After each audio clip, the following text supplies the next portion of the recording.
So I'm wearing this rather cheap Casio watch right now, which means that it's time for our first video in my Frugal Watch Enthusiast series, where we're going to look at some of the best options, value for money at different price points and specifications. Start things off, we'll look at the best dive watches that you can buy right now for less than $1,000 US. And as a very stylish young man myself, I wouldn't recommend anything that I would not actually wear in public. And again, make sure to stay till the end of the video for some under the radar watches that you may have never heard of before, but should have a long time ago. Let's start.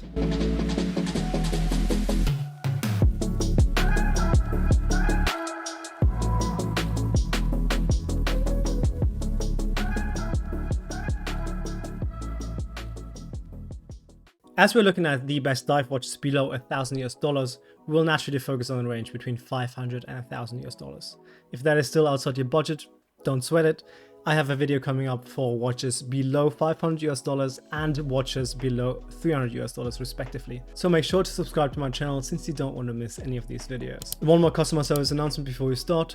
Since dive watches can get pretty huge pretty quickly, we'll make sure to include alternatives for slimmer wrists if we go above a 49mm lock-to-lock. Let's start. So we're starting off strong with one of the OG dive watch brands, and that is Doxa with the Sub 200 series, a watch that I'm still thinking of buying, and you should too. So first of all, the dimensions are very wearable even for someone like me with a 6.5-inch wrist.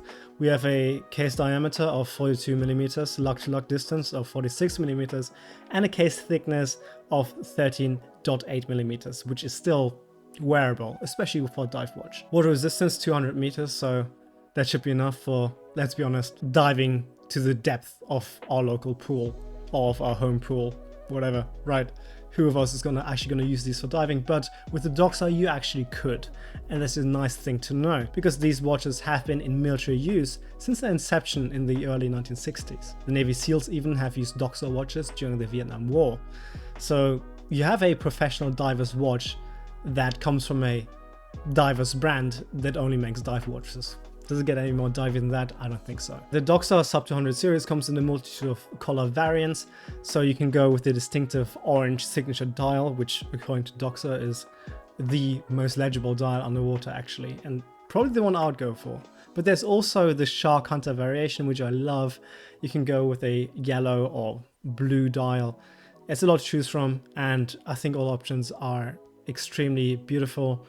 The only downside we have here is the rather weak Super Lumi Bright by Doxa, which in comparison to the rest of the watch doesn't stand out that much. But everything else about that watch is as legit as it gets. Great quality, affordable luxury in a way, and you also have bracelet options. So you could go with what I call the rice bead style bracelet, which features these polished rice beads. And there's also the rubber bracelet, which has the Doxa logo with the fish, and the fish is also at the clasp. Very beautiful.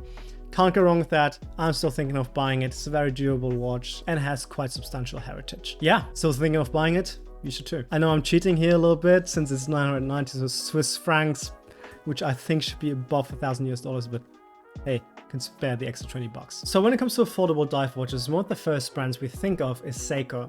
And Seiko has quite a lineup when it comes to affordable dive watches. Given our price range, and for people like me that don't have a huge wrist, I would go for the Samurai Diver collection that is much more wearable than the Turtle collection people usually recommend. Starting off with the dimensions, we have a very wearable case diameter of 43.8mm, which is, together with the lock-to-lock of 48.7mm, still within the bounds of a wearable dive watch. A thickness of 12.8mm is also quite beneficial, way slimmer than the Seiko Turtle, and also slimmer than the Doxa Sub 200 we looked at before. We have a sapphire crystal anti-reflective coating, Seiko Lumi Bright on the hands, which is one of the best looms out there, and you have a screw-down crown and an ISO 6425 certified watch, as you can see here on the dial where it says divers. So that's a 200-meter water resistance. I think this is one of the best offerings when it comes to value for money.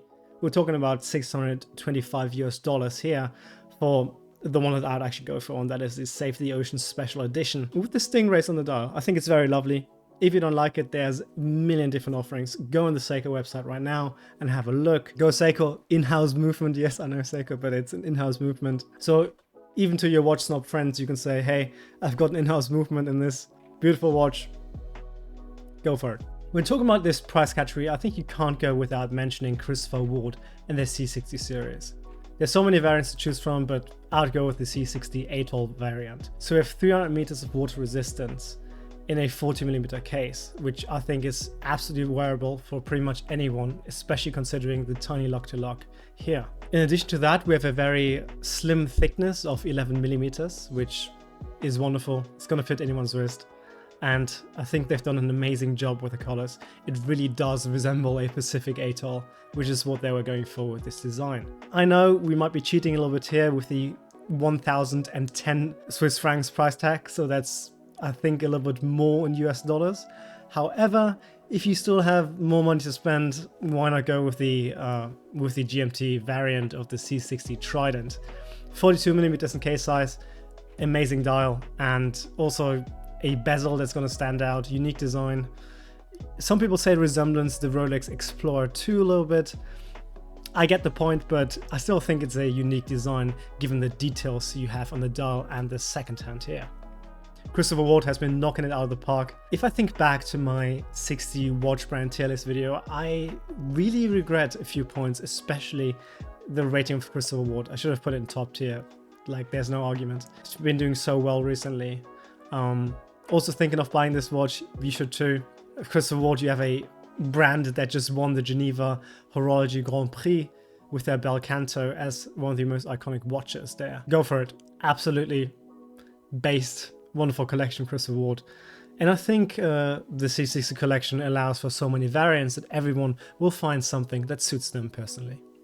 If you remember, I promised you a few watches that people don't talk about often enough. One of these watches would be the Baltic Aquascaphe GMT.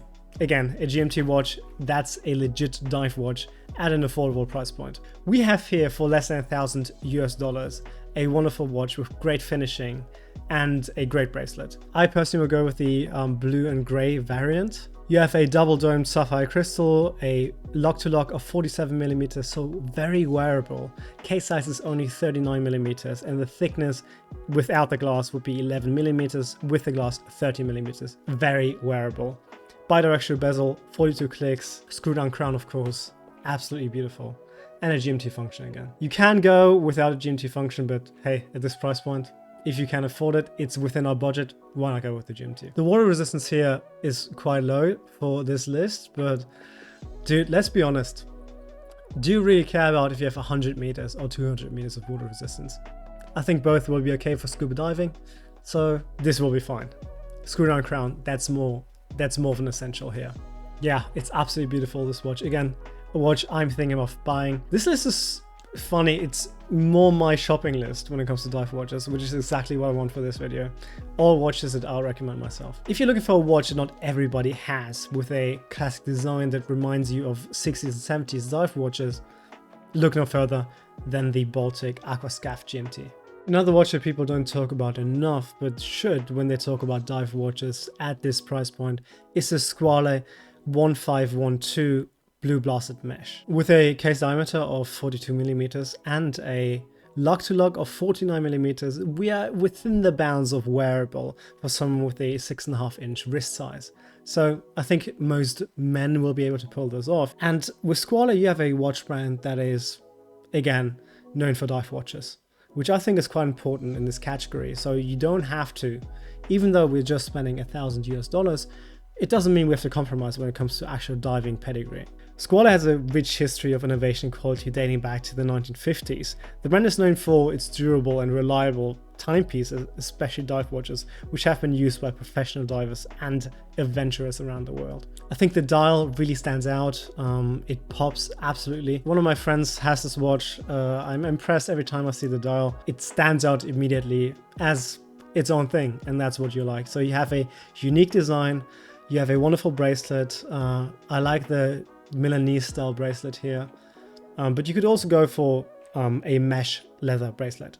Can't go wrong with this one. I think it's underutilized. People should buy Squale more. I shouldn't disregard it, because as far as I know, that's one of the watches that divers used to go for back in the day. So yeah, there you go.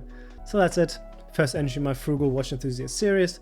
$1,000 is a price point which I think is very interesting. It gives you a lot of options, but also a lot of options at varying qualities.